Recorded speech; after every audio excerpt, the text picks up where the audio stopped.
오늘은 헬라의 기본적인 역사에 대해서만 좀 살펴보려고 해요.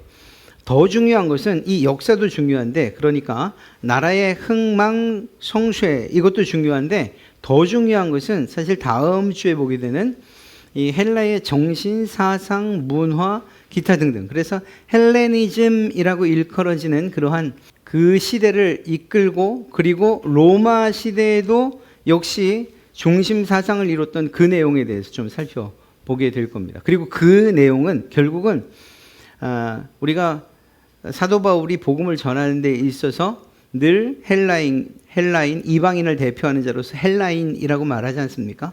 그러한 헬라인과 유대인이라고 말할 때 그러한 헬라를 이해하는데, 이러한 이방인들을 이해하는 데 충분히 도움이 될 겁니다. 그리고 살피다 보면 우리가 잘 익히 아는 성경에 지명들이 나오고, 그러한 지명들이 왜 저기에 있지? 또 어떤 역사적인 배경을 가지고 있지? 뭐 전부는 아닙니다만, 그렇게 살피다 보면 아이고, 저 도시가 저럴 수밖에 없었구나, 사도 바울이 그렇게 골머리를 앓을 수밖에 없었구나, 뭐 기타 등등 이러한 것들을 조금씩 알게 될 겁니다. 그러니까 그냥 단순하게 헬라의 역사를 본다, 이것을 넘어서서 저도 여러분들에게 성경과 어떤 관련이 있는지를 계속해서 말씀드리려고 노력하겠습니다. 여러분들도 그런 부분에 주안점을 둬서 한번 살펴보면 좋겠습니다. 헬라라고 하는 이 말 자체가 실제로는 영어로 이야기하면 그리스입니다. 그리스. 그러니까 그리스라고 하는 그러한 나라와 그리스의 문명을 이야기하는 것이죠. 중국의 그러한 음차대로 하면 히랍. 우리가 옛날에는 그리스 신화 이렇게 말하지 않고 그 이전에는 히랍 신화 들어보셨죠? 네, 그렇게 이야기했던 때가 있잖아요. 그러니까 그건 그리스예요. 그리스이고, 그리고 그 정신과 사상은 결국 헬라, 그리고 말씀드린 것처럼 알렉산더 이르러서 헬레니즘으로 이렇게 이 주된 이 헬라의 정신으로 자리매김하는 것을 보게 됩니다. 그래서 고대 그리스어로는 헬라스, 또 현대 그리스어로는 엘라다, 혹은 라틴어로는 그라이키아, 영어로는 우리가 잘 아는 그리스, 그리고 말씀드린 것처럼 히랍이 다 같은 그러한 나라라는 것을 알 수가 있습니다. 지도인데요, 이게 실제적으로 어디부터냐, 이 경계가 아프리카죠. 그리고 유럽입니다. 유럽. 이 전체가 이 유럽이죠. 유럽. 오늘 여러분들과 함께 나누는 이야기의 배경은 어디쯤일까요? 바로 여기입니다. 빨간 점, 빨간 테두리 쳐진 바로 이 부분. 이 부분에서 일어난 이야기를 우리가 꽤 긴 시간을 이제 이야기하게 될 거예요. 여기가 바로 이제 에게해라고 하는, 보이죠? 에게해. 이름이 에게해예요. 바다 이름이. 그러다 보니까 이 에게해를 중심으로 해서 근방에서 일어난 문명을 에게 문명이다, 이렇게 말하죠. 실제적으로 그리스 문명은 에게 문명으로부터 시작되었다. 그러니까 그리스 문명의 출발점이 에게 문명이다, 이렇게 말할 수 있습니다. 그런데 이 에게 문명은 실제적으로는 BC 3000년 전부터 시작이 되었는데, 그 당시에는 청동기 문명이었고, 그래도 고급화된 청동기, 그리고 또 한 가지는 보신 것처럼 해양을 중심으로 되어 있지 않습니까? 이 바다를 주변으로, 그래서 해양 문화가, 해양 문명이 발달되어 있는 그러한 도시들이었습니다. 이 안에는 지금 이 부분은 확대해서 놓은 것이 위의 부분이고, 여러분들 나눠드린 교재도 있는데, 세 가지 문명이 함께 에게 문명으로 불려지고 있었습니다. 그래서 트로이라고 하는 그 도시국가의 트로이 문명, 그리고 스파르타를 중심으로 한, 아테네와 스파르타를 중심으로 하는 미케네 문명, 그리고 이 크레타 섬인데 이 섬에 이제 저희가 다음 주에 이야기하겠지만, 섬임에도 불구하고 그 건축 양식이나 문화나 또 예술이나 이런 부분에 있어서 정말 발달을 했어요.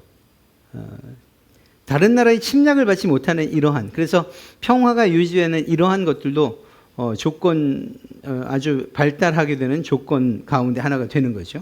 그래서 이 크레타 섬 안에서 하나의 문명이 일어났는데 그걸 크레타 문명이라고 이야기를 합니다. 순서를 보면 크레타 문명이 3000년부터 1550년까지 그리고 한 200여 년, 150여 년을 물려서 트로이 문명이 시작되고요. 미케네 문명도 그 즈음에 시작이 됩니다. 그리고 끝까지 가는 것은 미케네 문명이 끝까지 가게 됩니다. 그래서 이 미케네 문명 그리고 크레타 문명, 트로이 문명 이 세 가지를 합해서 에게 문명이다 이렇게 이야기를 합니다. 그리고 800년부터 500년까지가 이제 그리스 문명으로 이제 우리가 잘 아는 헬레니즘 혹은 헬라로 가기 이전에 그리스 문명. 이 그리스 문명도 사실은 저물어가는 그러한 상황들이 벌어지게 됩니다. 저희는 이제 페르시아와의 관계가 어땠는가를 먼저 좀 살펴볼 거예요. 우리가 지난주에 살펴봤던 내용들을 기억하실 겁니다.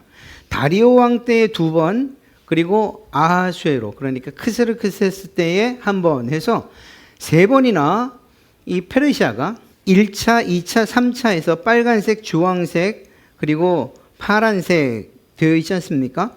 그래서 오른쪽에 있는 이 이오니아, 이쪽 그 오른쪽에 페르시아 왕국에서 공격을 해오기 시작을 하는 겁니다. 그래서 먼저는 빨간 선을 따라서 1차 침공이 시작되는데 그게 다리오 왕 492년 때에 시작이 되죠. 그런데 함대를 300척이나 몰고 갔는데 심한 폭풍으로 인해서 제대로 싸워보지도 못하고 1차 전쟁은 그냥 후퇴를 하고 맙니다. 회군을 하고 말죠. 2년이 지난 뒤에 다리오 왕은 다시 2차 침공을 감행합니다. 그런데 우리가 잘 아는 마라톤 전투에서 패배를 하죠.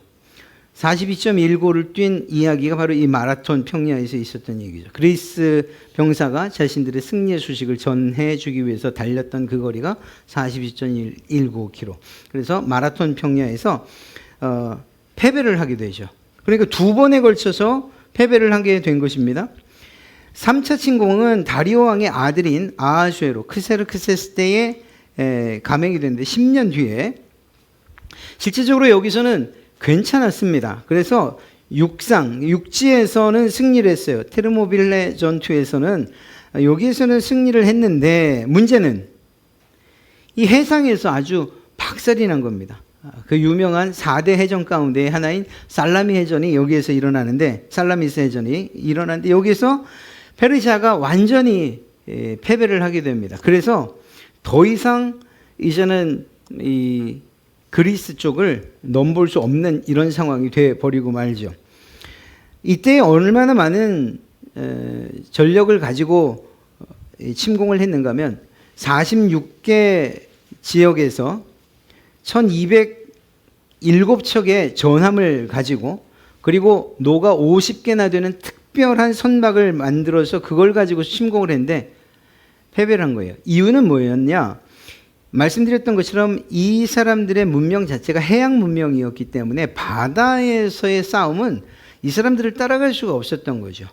네. 그러다 보니까 패배할 수밖에 없었어요.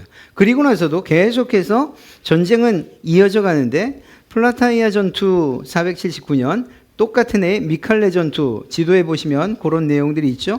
계속해서 그리스 연합군에게 패배를 당하게 됩니다. 그러니까 페르시아는 그리스 연합군을 제대로 이겨보지를 못했어요. 자, 이런 상황이 되니까 그리스 연합군들 그리고 그리스의 국가들, 그런데 그리스의 국가의 특징이 무엇이냐? 그 지형 자체가 매우 산이 많고 그리고 이렇게 개별적으로 발달을 할 수밖에 없었어요. 그래서 도시국가, 폴리스라고 하는 이러한 이 도시국가로 이렇게 그 나라가 형성이 되어 있었거든요. 그러니까 하나하나가 다 도시이면서 그러면서 국가적인 성격을 가지고 있었던 거죠. 그런데 이런 페르시아의 침공이 있은 이후에 야, 이거 우리 이래서는 안 되겠다. 페르시아가 다시 쳐들어올 거를 우리 좀 대비해야 되지 않겠냐. 그래서 이러한 이 도시국가가 뭘 하냐? 기금을 조성하기 시작합니다. 돈을 모으기 시작한 거죠. 그래서 다음에 페르시아가 쳐들어오면 우리 이 기금을 가지고서 한번 싸워보자. 이번에도 이겼는데 또 이기지 못하는 법이 어디 있느냐, 뭐 이렇게 된 겁니다. 그런데 문제가 생기는데, 이 아테네 지도를 보시면 아테네가 어디에 있냐? 스파르타가 왼쪽에, 그리고 아테네가 중심에, 그리고 트로이는 저 위쪽 한시 방향에 있죠. 이 세 나라가 아주 중요한 역할을 하는데, 이때 이 아테네가 이렇게 모은 공적 기금을 자신들의 도시의 사적 기금으로 사용을 합니다. 어디에 사용했느냐? 그 유명한 파르테논 신전을 짓는 데에 이 돈을 사용한 거예요.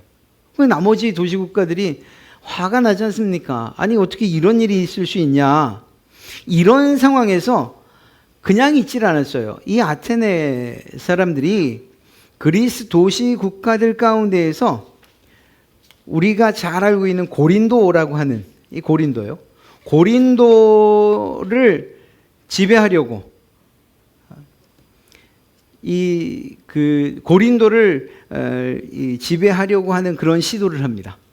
그런데 이 고린도가 나름 그 지역에서 정말 큰 항구 도시였거든요. 그러니까 돈도 많고 무역, 그리고 또 사람들도 많고, 그리고 발달해 있고, 이런 굉장히 괜찮은 도시였던 거죠. 그러니까 그 도시, 고린도 도시를 아테네가 이렇게 자신의 것으로 하고 지배를 하게 되면 좀 더 큰 힘을 가질 수 있다고 생각을 했던 겁니다. 그런데 다른 도시 국가들이 가만히 있겠습니까? 특별히 이 스파르타는 매우 호전적이고, 그리고 용사의 국가 이렇게 알려져 있지 않습니까? 실제로 7살부터 이 전쟁 훈련을 하기 시작하는 걸요. 여자들도 마찬가지고. 이런 스파르타가 다른 도시 국가들하고 연합을 해서 이 아테네와 싸움을 하게 됩니다. 그게 아주 유명한 펠로폰네소스 전쟁이죠. 이 펠로폰네소스 전쟁이 실제적으로 431년부터 404년 27년간 있는데, 이렇게 해서 진행된 전쟁, 스파르타가 먼저 아테네를 침공합니다. 그런데 아테네에는 꽤 괜찮은 장군이 있었어요. 페라클레스라고 하는 그러한 장수가 있었는데, 이 페라클레스의 지휘하에 잘 버티고 있었습니다. 잘 버티고 있었는데 그만 전염병이 돈 거예요. 그러니까 페리클레스도 죽고, 그리고 이 전염병으로 인해서 결국은 아테네가 패배를 하게 됩니다. 그러면 그냥 우리 생각에는, 그러면 아테네를 싹 쓸고 그냥 없이 하고 나머지 나라들이 아테네를 나눠가 이러면 좋겠다 생각을 하지만, 그렇게 안 하고 이 휴전을 하는데, 아테네와 스파르타가 휴전을 한 이후에 우리 예전 상태로 좀 돌아가자, 이런 제안을 해서 그렇게 갑니다. 그런데 이 아테네가 좀 문제가 있습니다. 시칠리아의 내전이 있었는데, 시칠리아 내전이 있었는데, 거기에 개입을 하면서 그 내전이 일어난 시칠리아에 자신들의 원정군을 보낸 거죠. 그러니까 이 일이 결국은 더 큰 전쟁으로 확대가 되게 됩니다. 결국은 스파르타가 다시 전쟁을 하게 되는데, 이때 스파르타 혼자서 이 아테네를 감당하지 못하겠다 생각을 했는지 페르시아를 끌어들여요. 페르시아의 다리오 왕 2세를 끌어들입니다. 그래서 우리를 도와주시오. 이렇게 해서 육지와 해상에서 실제적으로 모두 승리를 하죠. 그래서 이 펠로폰네소스 전쟁을 통해서 3번이나 연패를 했던 페르시아가 다시금 소아시아 지역으로 내려오는 데에 이 전쟁이 큰 역할을 합니다. 그래서 비록 그리스 본토까지는 아니지만 소아시아 지역까지는 다시금 이 영향력을 끼치는, 그래서 이제 지도를 보시면은 실제적으로 이게 페르시아이지 않습니까? 이 페르시아에서 이쪽 마케도니아까지도 이때 페르시아가 자기의 영토를 확장해 갑니다. 그러니까 이 펠로폰네소스 전쟁을 통해서 페르시아는 어느 정도 길을 필 수가 있었던 거죠.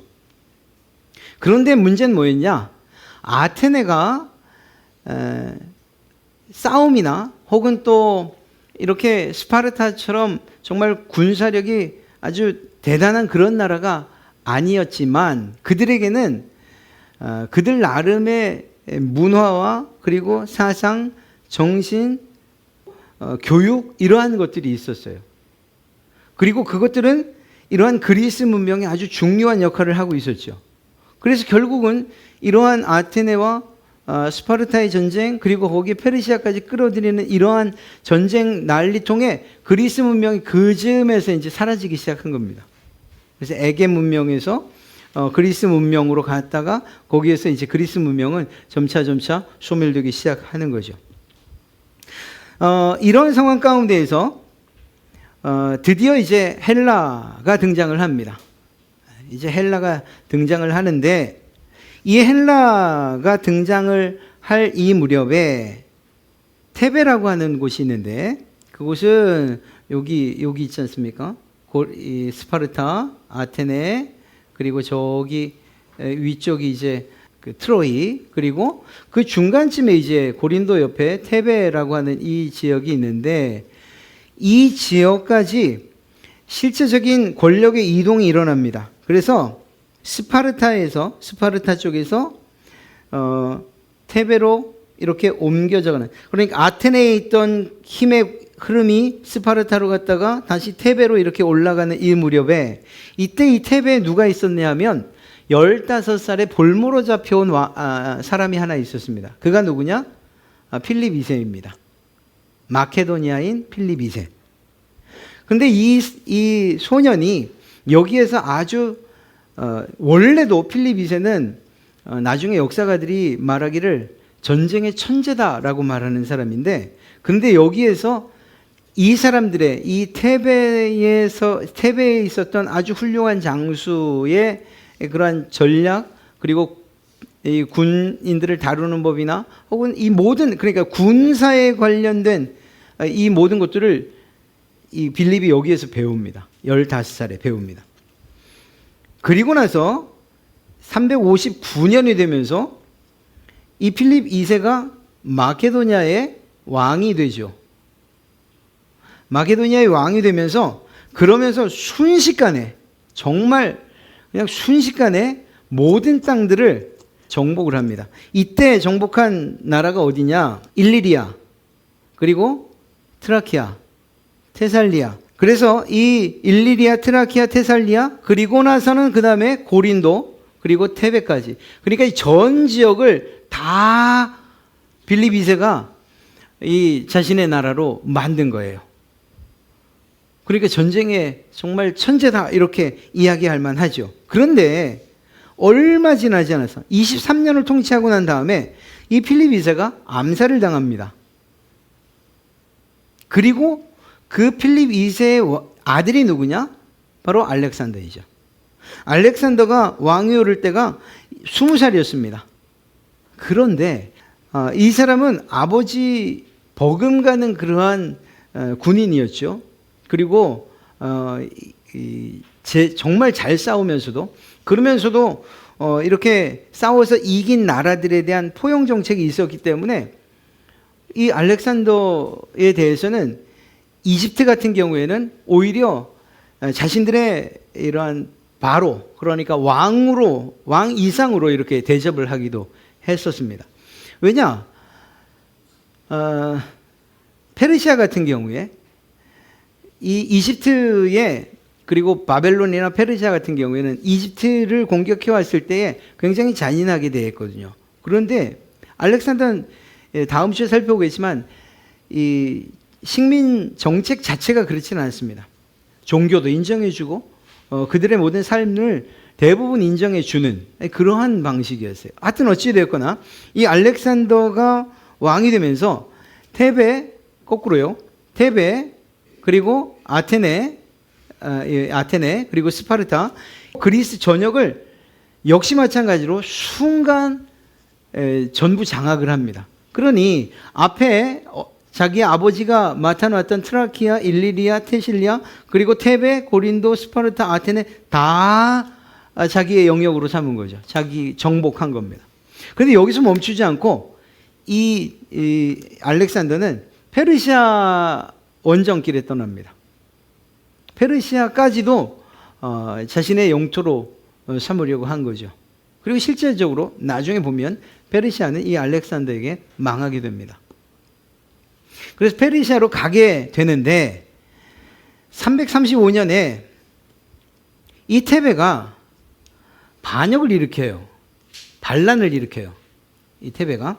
그런데 이 아테네와 함께 반란을 일으켰을 때에 알렉산더가 이들을 엄청 그리고 아주 강하게 무시무시하게 대합니다. 그래서 테베에 있는 주민 6천 명을 그냥 살육합니다. 다 죽입니다. 그리고 3만여 명을 노예로 보냅니다. 팔아버리고 말아요. 그러니까 테베라고 하는 도시가 아주 쑥대밭이 되는 거죠. 정말 확실하게 짓밟을 때는 이 알렉산더가 여지를 두지 않았다는 사실을 알 수가 있습니다. 이렇게 테베를 징벌을 하고 난 이후에 그리고 나서 페르시아로 올라가는데 이제 거기 보시면은 제가 이렇게 노란색으로 번호를 하나씩 매겨놨지 않습니까? 거기에 해당되는 부분입니다. 그래서 첫 번째 334년을 보면 그라니코스 전투라는 곳에서 마케도니아군 3만 명하고 그리스 연합군 1만 명, 그래서 4만 명이 페르시아 8만 명을 상대해서 격파를 합니다. 혹시 중세 영화, 이 당시에 영화 보셨나요? 아니면은 들어는 보셨을 거예요. 중창이라는.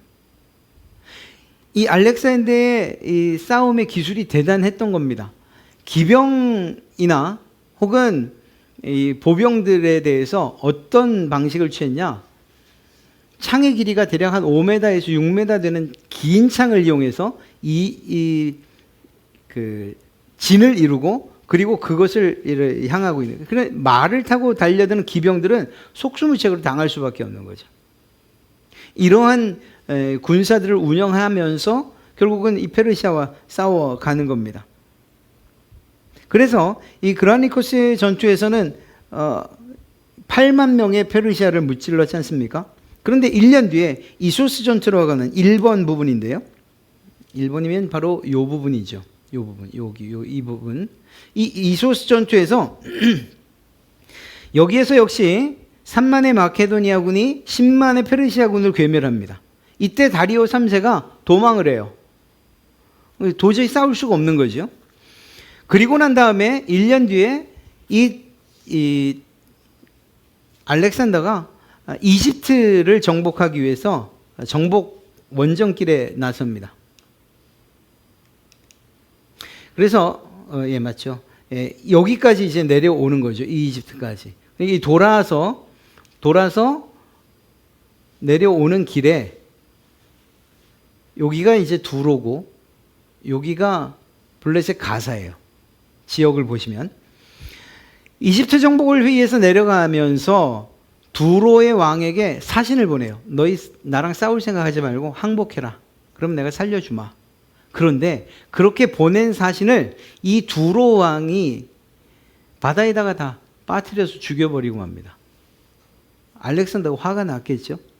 이런 상황이 이런 대범한 짓을 이 두로가 어떻게 저지를 수 있었나? 사실은 육지에서 한 800m 떨어진 섬나라예요. 섬나라 두로가. 굉장히 자신을 했던 거예요.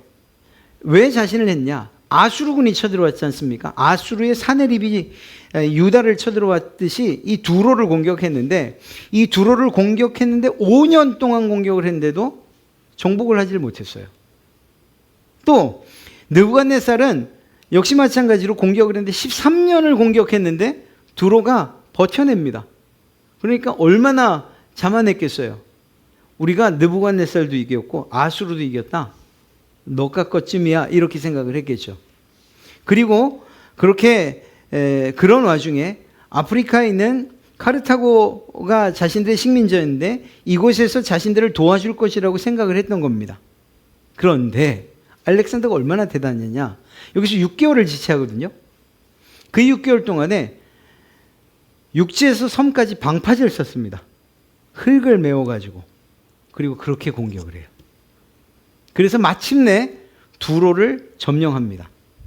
두로를 점령한 다음에 정말 피비린내 나는 그러한 살육이 역시 일어나요. 8,000명을 죽이고 또 나머지 어린아이들과 여인들은 다 노예로 팔아버리고 말이죠. 그런데 이 일을 보면서 이 두로가 돈을 벌 때 무엇을 갖고 돈을 벌었냐? 알려진 바에 의하면 노예 장사를 해서 돈을 번 나라 가운데 하나거든요. 두로가. 뭐 손기술도 좋고 무역도 잘했고 했지만, 그런데 자신들의 주민들이 다 노예로 팔려가는 이러한 상황들이 벌어지게 됩니다. 그리고 이 두로에 대해서는 많은 선지자들이 예언을 했어요. 그들의 멸망을. 아모스도 그랬고 이사야도 그랬고 에스겔도 이 두로가 멸망할 것에 대해서 예언을 했다니까요. 말씀드린 아모스서 1장 9절부터 10절, 이사야서 2장 23장, 에스겔서 36장부터 28장을 읽어보세요. 두로에 대한 심판이 선언되고 있는 내용이에요. 하나님께서 말씀하신 것, 선지자를 통해서 말씀하신 이 일들이 그대로 이루어졌다는 것을 알 수가 있죠. 자, 이렇게 두로에서 6개월이 걸립니다. 그리고 나서 내려가면서 역시 블레셋 가사에도 똑같은 내용을 전달해요. 이 부분 여기가 가사거든요. 여러분 보시면 여기 작게 가사라고 써 있어요.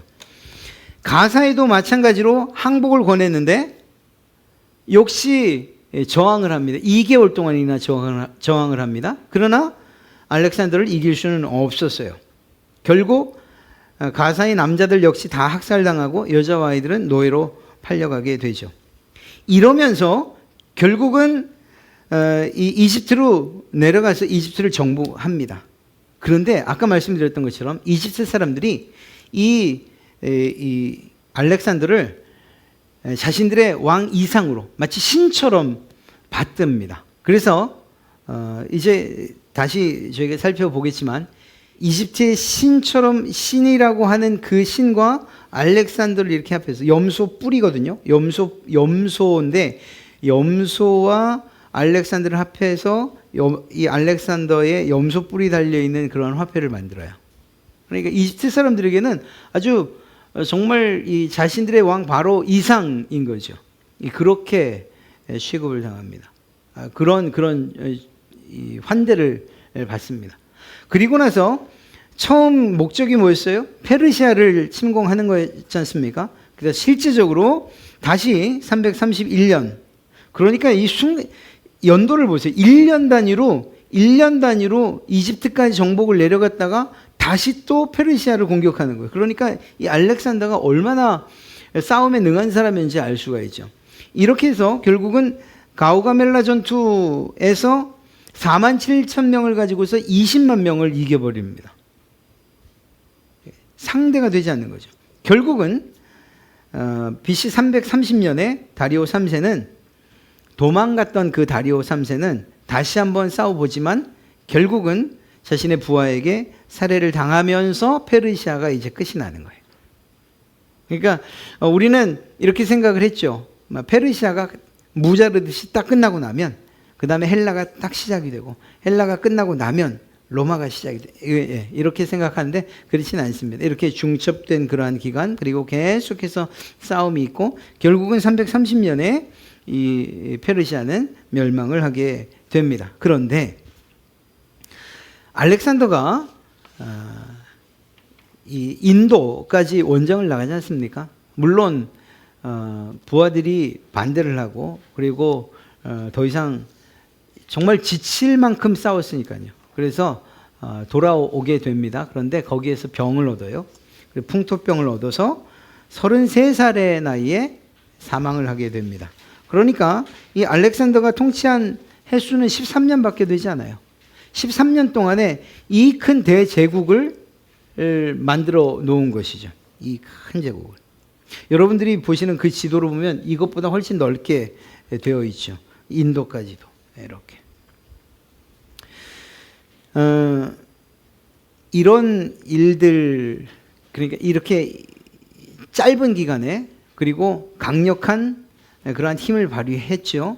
그리고 그러면서 그가 이런 군인이었지만 실제로는 전장에 나가서도 책을 손에서 놓지 않았던, 그리고 그 영향은 아리스토텔레스에 의해서 받았던 것이거든요. 그래서 그가 군인이긴 했지만 그 안에는 이미 이러한 헬레니즘이 있었고, 그리고 그것이 그러한 사상이 로마까지 흘러가게 돼요. 나중에 보게 되어 있지만 로마는 헬라 이상으로 힘은 있었어요. 이 전쟁에도 능했고. 그런데 그들에게 껍데기, 이러한 하드웨어가 있었다고 하면 그들에게 없었던 것이 이러한 헬라의 정신이거든요. 사상.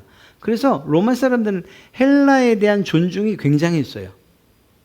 그 정신을 이제 우리는 다음 주, 그리고 한번, 저는 한 2번 정도 생각하는데 그것을 이제 보게 될 거예요. 그리고 그때에는 어떤 내용들을 살피게 될 것인가 하면, 그 헬라 사상이 이후에 복음을 전파하는 데 어떤 부분에 있어서 도움을 줬고 또 어떤 부분에 있어서는 걸림돌이 됐는지, 이러한 것들을 좀 살펴보려고 합니다. 그리고 눈에 띄는 대로 우리가 이제 사도 바울의 전도 여행을 하면서 그가 다녔던 데에서 많이 들었던, 익히 들었던 그러한 도시들에 대해서 이렇게 한 번씩 짚고, 이게 여기 있구나 저기 있구나.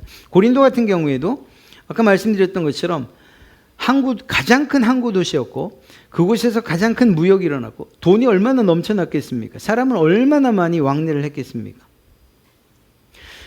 실제로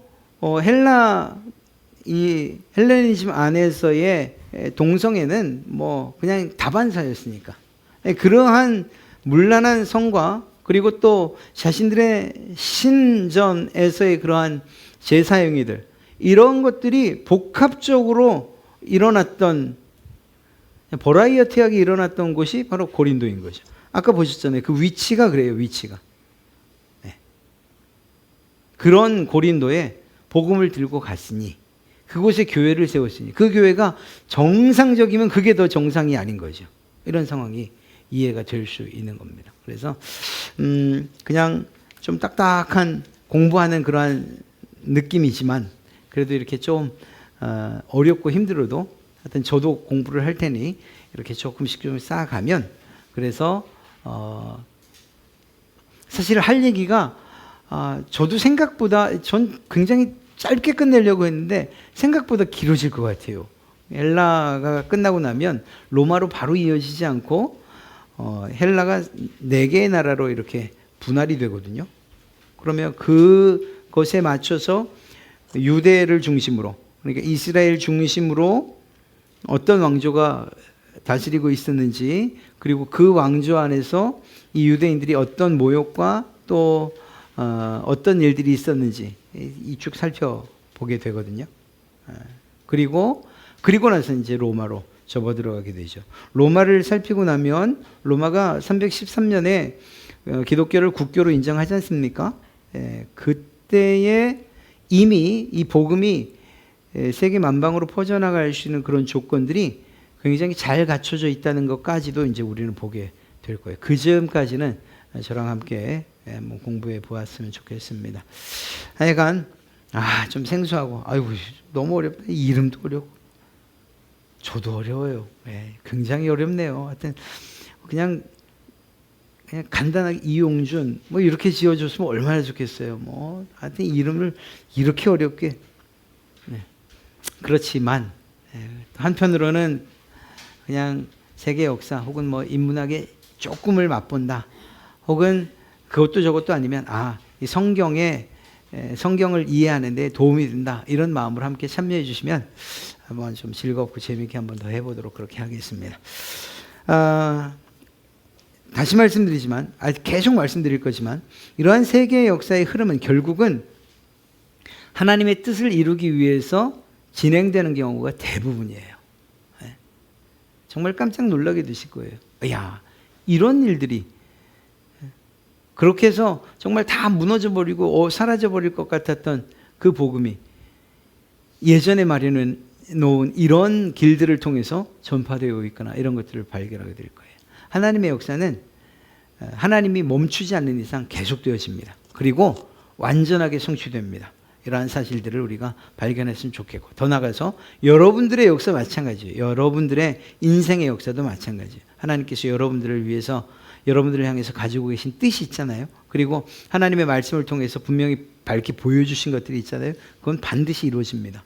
왜? 하나님께서 멈추지 아니하시니까 말입니다. 이러한 점들을 생각하시면서 내 삶 가운데에 역사해 주시고 나의 온전한 주권자가 되어 주십시오. 제가 순종하겠습니다. 이런 마음으로 우리 기도했으면 좋겠습니다.